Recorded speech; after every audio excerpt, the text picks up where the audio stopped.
मरने के बाद आत्मा का क्या होता है, ये प्रश्न है।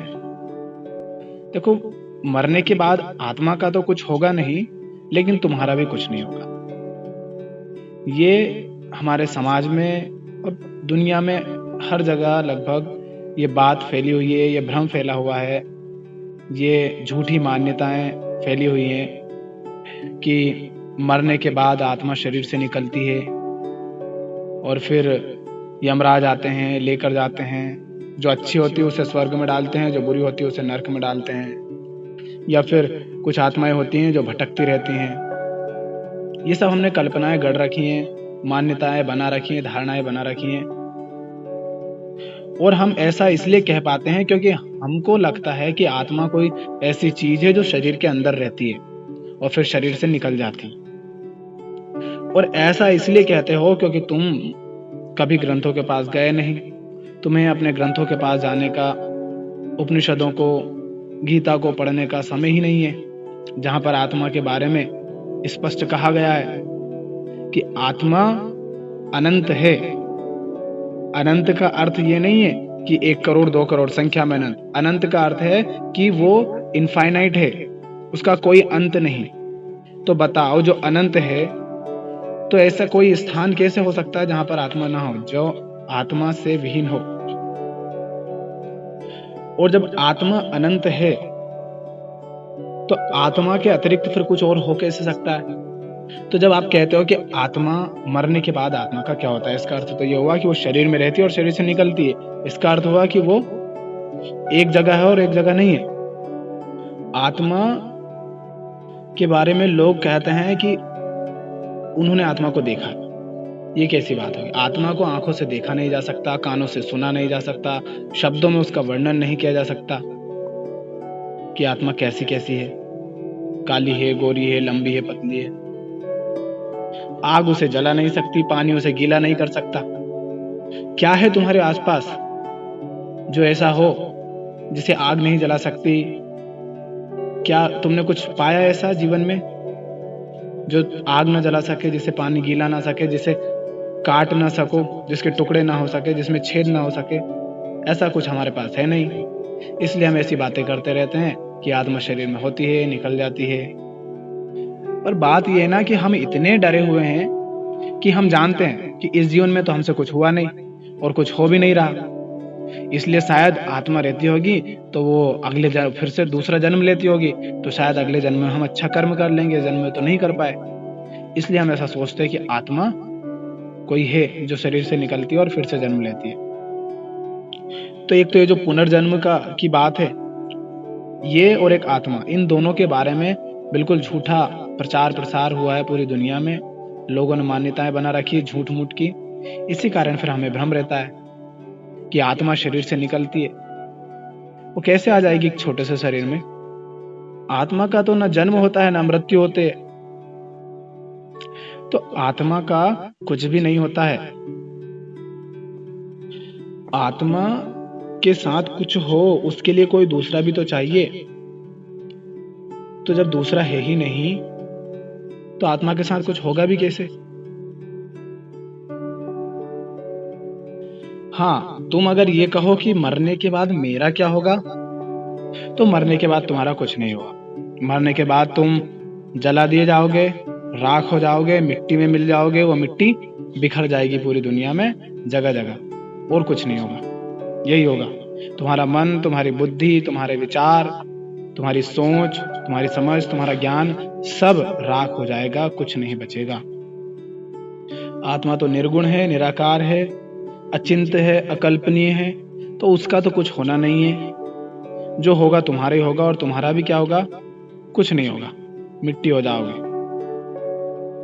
तो ये भ्रम मत पालो कि अगला जन्म हमें मिल जाएगा, उसमें हम अच्छे से जी लेंगे। इसी जीवन को सही जीना है, इसी जीवन में स्वयं को जानना है। और जब तक स्वयं को नहीं जानोगे तब तक ये ऐसी ही मूर्ख बातें हम करते रहेंगे, इन व्यर्थ बातों में उलझे रहेंगे। क्योंकि जब तक हमारे पास कुछ ऐसा नहीं होता है जिसे आग जला नहीं सकती, पानी गीला नहीं कर सकता, जिसे तलवार से काटा नहीं जा सकता, जो अकल्पनीय हो, जो निर्गुण हो, निराकार हो, तब तक हमें चैन मिलने वाला भी नहीं है। इसलिए स्वयं को जानना बहुत ज़रूरी है।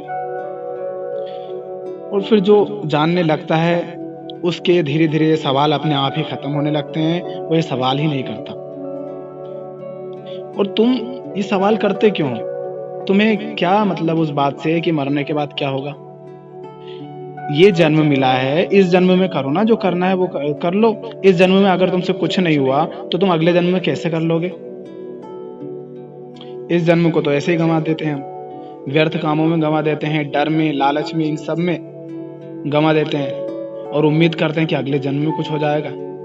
जो इस जन्म में कुछ नहीं कर सका, वो अगले जन्म में क्या खाक करेगा? पर अगला जन्म तो होता नहीं है। मान लो होता भी है, तुम्हारा ही अगर अगला जन्म हो भी जाए, तो इसका क्या प्रमाण है कि ये जो तुम्हारा जन्म है शायद यही तुम्हारा अगला जन्म हो, दूसरा जन्म तुम्हें मिला हो ताकि इस जन्म में तुम कुछ अच्छा कर सको। पर तुम तो इस जन्म में भी वैसे ही सोच रहे हो। पर ऐसा होता नहीं है कि तुम्हारा ही इस जन्म के बाद दूसरा जन्म हो। क्योंकि पुनर्जन्म के बारे में भी हमने गलत धारणाएं बना रखी है कि मैं अगर मरता हूं तो मेरे बाद मैं फिर से कहीं और किसी और नाम से जन्म ले लूंगा। ऐसा कभी नहीं होता है। प्रकृति में तो जन्म होते रहते हैं, पुनर्जन्म होता जरूर है, लेकिन वो तुम्हारा पुनर्जन्म की बात नहीं है, किसी व्यक्तिगत पुनर्जन्म की बात नहीं है। एक इंसान मरा, वो अगर मोहन है तो मोहन मर गया, अब वो सोहन बनकर कभी पैदा नहीं होने वाला। जैसे जंगल हो, जंगल में हजारों लाखों करोड़ों पेड़ उगे हैं, एक पेड़ को तुम काट दोगे, उसको जला दोगे, राख कर दोगे, वो खत्म हो गया, अब उसका कुछ नहीं होना। लेकिन क्या पेड़ उगते हुए बंद हो गए? नहीं, पेड़ तो अब भी उग रहे हैं। आम का पेड़ तुमने जला दिया, खत्म कर दिया, राख कर दिया, लेकिन आम के पेड़ तो फिर भी उग रहे हैं। पर वो आम के पेड़ जो उग रहे हैं, वो वही पेड़ नहीं होगा जो तुमने जलाया है।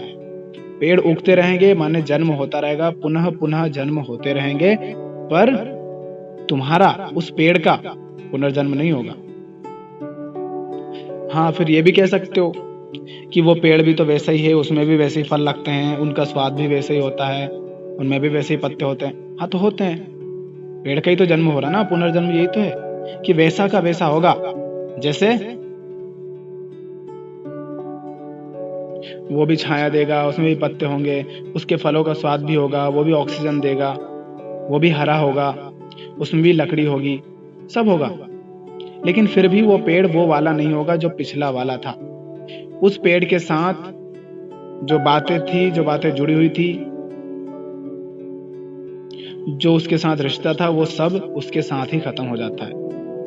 इसी तरह इंसान का पुनर्जन्म होता है, तो इंसान जो व्यक्ति मरा है उसी का पुनर्जन्म नहीं होगा, लेकिन इंसानों का जन्म होता रहेगा। लेकिन जन्म किसका हो रहा है? यहाँ पर अहम वृत्ति का जन्म हो रहा है, अलग अलग रूप में अहम वृत्ति जन्म ले रही है। कैसे? तुम थे, तुम्हारे अंदर भी लालच था, तो अगला जो व्यक्ति पैदा होगा, लालच उसमें भी रहेगा। तुम थे, तुम्हें डर रहता था मौत का और भी अन्य चीजों का तुम्हें भय रहता था, उस व्यक्ति में भी डर होगा, भय होगा। तुम्हें ईर्ष्या उठती थी दूसरों को आगे बढ़ते देखकर, सफल होते देखकर, उसको भी ईर्ष्या उठेगी। तुम्हें अपने परिवार से मोह होता था, उसे भी मोह रहेगा। तुम कामनाएं करते थे, इच्छाएं करते थे, कुछ पाने की चाहतें करते थे, वो जो अगला व्यक्ति जन्म ले रहा है वो भी ये सब करता रहेगा। तुम क्रोध करते थे, वो भी क्रोध करेगा। ये अहम वृत्ति है जो जन्म लेती है, हर मनुष्य में जन्म के साथ ही होती है। तो इस अहम वृत्ति का जन्म होता रहता है, और यह अहम वृत्ति ही है जिसके कारण ये समस्त मानव जाति इतनी दुख में है, इतनी पीड़ा में है। और इसी को जानना होता है, इसी को समझना होता है, क्योंकि संपूर्ण सत्य को, आत्मा को तुम जान नहीं सकते।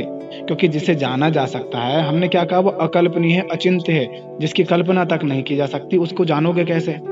और अगर उसे जान लिया तो वो अकल्पनीय कैसे रही?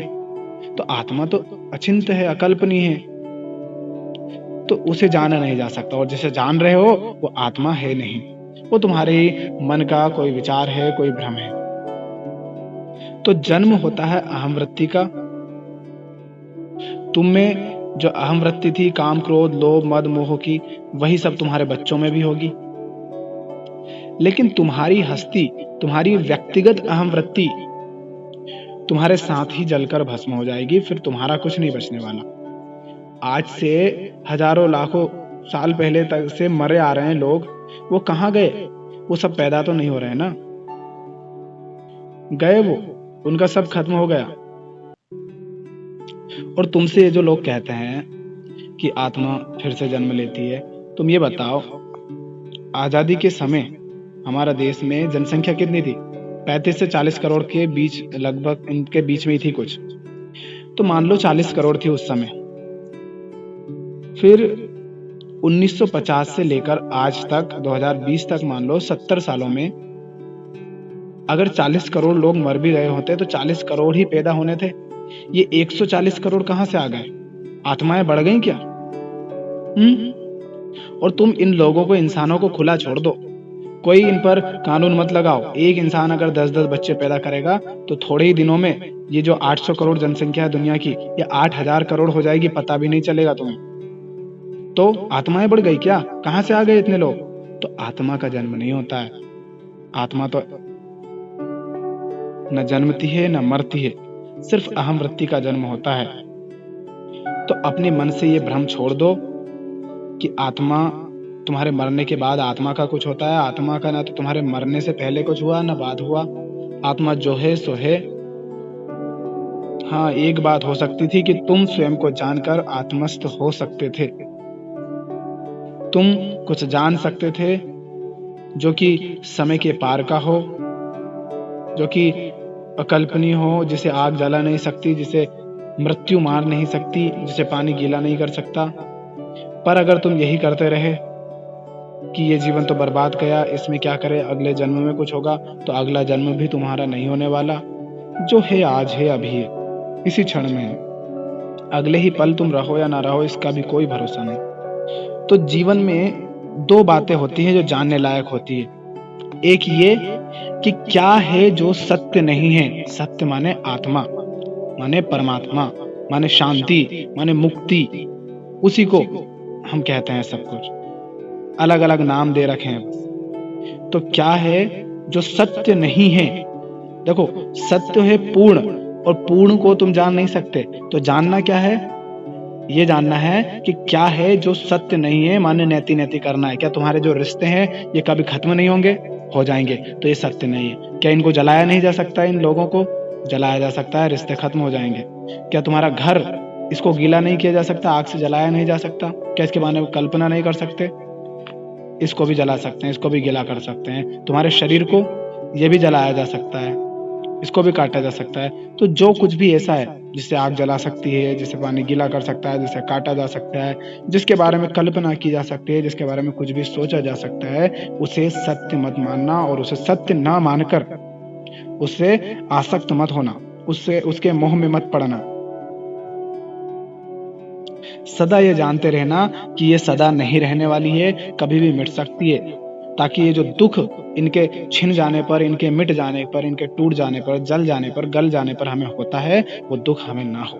इसके लिए जरूरी होता है ये जानते रहना कि ये जो कुछ भी है ये सब नश्वर है, ये सदा नहीं रहना है। तो पहली बात जो जीवन में जानने की होती है वो ये कि क्या है जो सत्य नहीं है, उसकी नैति नैति करते जाना है। उससे संबंधित अपने आप को जुड़ा हुआ नहीं मानना है। ये जानना है कि ये जो नश्वर चीज है ये तो मैं नहीं हूं। जब तुम ऐसे जानोगे कि मैं वो नहीं हूं, जो ये है, ये सब कुछ है जो मिट जाना है, जो जल जाना है, गल जाना है, जो समय के साथ एक दिन खत्म हो जाना है, तो तुम उसे नहीं जान सकोगे जो पूर्ण है। पर तुम ये जान जाओगे कि क्या है जो पूर्ण नहीं है, क्या है जो सत्य नहीं है। तो उसकी नेति नेति करना है कि ये मैं नहीं हूं, ये मैं नहीं हूं, ये हाथ में नहीं हूं, ये पैर में नहीं हूं, ये घर में नहीं हूं, ये जानवर में नहीं हूं, ये पेड़ में नहीं हूं, ये रिश्ते में नहीं हूं। तो नेति नेति करना है। दूसरी क्या बात जाननी है? पहली जाननी है कि क्या है जो सत्य नहीं है, और दूसरी ये जाननी है कि सत्य को, पूर्ण को जाना नहीं जा सकता, आत्मा को जाना नहीं जा सकता। तो इससे ये बात तुम्हें सदा याद रहेगी कि अगर कोई कह दे कि मैंने सत्य को जान लिया, मैंने पूर्ण को जान लिया, तो समझना ये झूठ बोल रहा है, इसने कुछ नहीं जाना। क्योंकि पूर्ण को जाना नहीं जा सकता। तो ये 2 बातें ध्यान रखना। एक कि पूर्ण को जाना नहीं जा सकता, तो जब कोई तुम्हें कहे कि मैंने जान लिया है, तो तुम उस पाखंड में नहीं पड़ोगे। और दूसरी ये कि क्या है जो सत्य नहीं है, जो नश्वर है, उसे जानना। ये 2 काम करते रहो। और आत्मा के बारे में जो भ्रम पाले हैं कि मरने के बाद भी कुछ होता है, तो ना तो आत्मा का कुछ होता है, ना तुम्हारा कुछ होता है, तुम मिट जाओगे। यही जीवन है। इसको जितना ऊंचा जी सकते हो जी लो, इसको जितना सार्थक बना सकते हो बना लो। और सार्थक बनाने के लिए तुम्हें स्वयं को जानना होगा। स्वयं को जान सकते हो नेति-नेति करने के माध्यम से ही। बस एक बात ध्यान रहो कि तुम वो नहीं हो जो मिट जाए और उसके बाद सब नेति-नेति करते जाना है। ये देखना है कि क्या है जो समय के साथ खत्म हो जाना है, ताकि वो सब तुम कह सको कि ये मैं नहीं हूँ। और जब भी कोई आत्मा के बारे में व्यर्थ बातें कहे, तो ये देख लेना क्या जिसको ये आत्मा कह रहा है उसको देखा जा सकता है? अगर देखा जा सकता है तो आत्मा नहीं है। क्या उसे सुना जा सकता है? तो भी आत्मा नहीं है। जलाया जा सकता है, गीला किया जा सकता है, क्या वो उसके बारे में विचार भी किया जा सकता है? पर अगर सामने वाला ये कह रहा है कि मैंने तो आत्मा को जान लिया, देख लिया, इसका अर्थ क्या हुआ कि ये तो विचार क्या करना, ये तो बता ही रहा है कि मैंने जान लिया, पर उससे तो जाना नहीं जा सकता। तो उसकी बात पर विश्वास फिर मत करना। उसे समझना कि या तो इसे कुछ नहीं आता या फिर ये मूर्ख बना रहा है, पाखंडी है। और फिर ये सवाल करना व्यर्थ हो जाएगा। ये मूर्खता की बात होगी कि हम कहें कि मरने के बाद क्या होगा, क्योंकि हमें जीवन आज मिला है। हमें आज ही वो करना है, इसी जीवन में करना है जो हमें करना चाहिए। इसको हम टाल नहीं सकते अगले जन्म पर। जो इस जन्म में कुछ ना कर सका, उसे अगला जन्म दे भी दिया जाए तो वो अगले जन्म में क्या गारंटी है कि कुछ खास भी कर देगा। इसलिए जन्म जैसा कुछ नहीं होता, व्यक्तिगत जन्म जैसा कुछ नहीं होता।